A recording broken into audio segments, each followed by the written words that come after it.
Hello everyone. मुलांनो, तुम्हाला रंगीबिरंगी रंगांची फुलपाखरं आवडतात ना? ही सुंदर आकारांची आणि विविध रंगांची फुलपाखरं आपल्या परिसराचाच एक हिस्सा आहेत. बिबळ्या कडवा या नावाचे फुलपाखरू आपल्याकडे खूप मोठ्या प्रमाणात आढळते. त्याच्या उदाहरणावरून आपण फुलपाखराच्या अंडे, अळी, कोश आणि प्रौढ या 4 अवस्था समजून घेऊ. बिबळ्या कडव्याची मादी रुईच्या पानावर अंडी घालते. अंड्यांमधून 6 ते 8 दिवसांनी अळी बाहेर पडते. फुलपाखराच्या या रंगीबिरंगी अळीला सुरवंट म्हणतात. हा सुरवंट अंड्यातून बाहेर आला की त्याला खूप भूक लागलेली असते आणि ज्या पानावर तो जन्म घेतो त्या पानालाच तो कुरतडून खातो.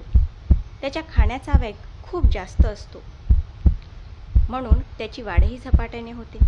पहिल्या 2 ते 2.5 दिवसात सुरवंट कात टाकतो.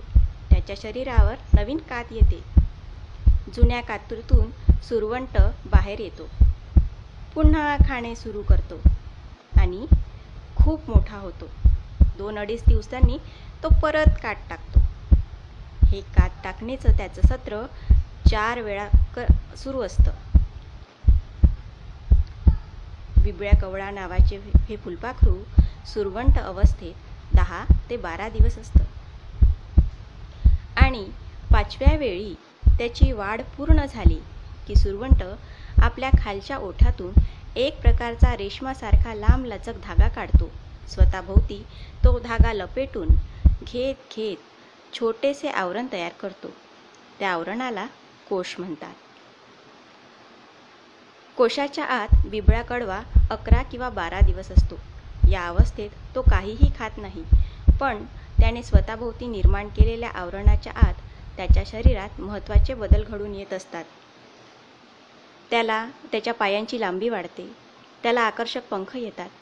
आवरणाच्या आत बिबळ्या कडवाची वाढ पूर्ण झाली की हे प्रौढ अवस्थेतले फुलपाखरू कोशाच्या आवरणातून बाहेर येते. सर्व फुलपाखरांची वाढ याच पद्धतीने होते बरे का? अंडे, अळी, कोश आणि प्रौढ या अवस्था म्हणजेच फुलपाखरांचे रूपांतरण होय. धन्यवाद.